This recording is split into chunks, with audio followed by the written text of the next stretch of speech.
500 personnes, c'était le chiffre annoncé à la préfecture lors de la déclaration de la manifestation. Et on a rassemblé entre 500 et 600 personnes, donc c'est 2 fois plus que ce qu'on avait prévu. Donc on estime que oui, cette marche contre la vie chère est une réussite. Surtout que c'est le début de la convergence des luttes et on se rend compte que tous les syndicats, associations et collectifs qui ont été invités à marcher avec nous se sont retrouvés présents aujourd'hui. Donc on les remercie tous et on espère pouvoir continuer les manifestations chaque semaine dans une ville différente. Une convergence des luttes, donc vous invitiez, comme on l'a dit, les organisations syndicales à vous rejoindre. Il y avait également des politiques, des associations. Quel est le message que vous voulez lancer ? Alors le message c'est que en fait on combat tous, on combat pour des intérêts plutôt communs. Les syndicats défendent les salariés, les droits des salariés, les conditions de travail, le droit à une retraite digne, le droit à partir à la retraite en bonne santé. Les associations comme Touche pas notre roche ou Latanier, ou Greenpeace ou Alternativa défendent l'environnement, luttent contre des projets de carrière qui ne respectent pas du tout les consultations publiques. Et les gilets jaunes au milieu se battent contre la vie chère, se battent contre les inégalités sociales et fiscales.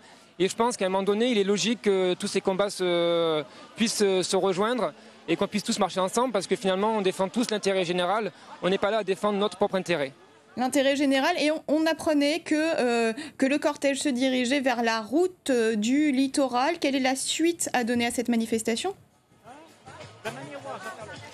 Alors effectivement, on est parti à 9h du Jardin de l'État jusqu'au bar à choix.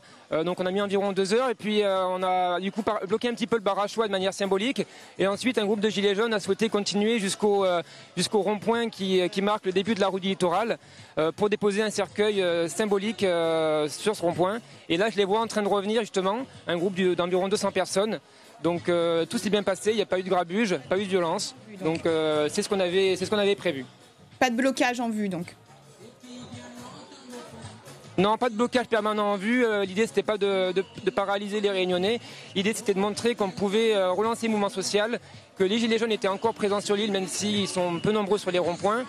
Donc l'idée, c'est vraiment de pouvoir relancer de pouvoir faire en sorte que la colère qui s'est exprimée, qui a surgi en novembre, qui n'a pas du tout, à laquelle les politiques n'ont pas répondu, puisse encore se manifester et être entendue.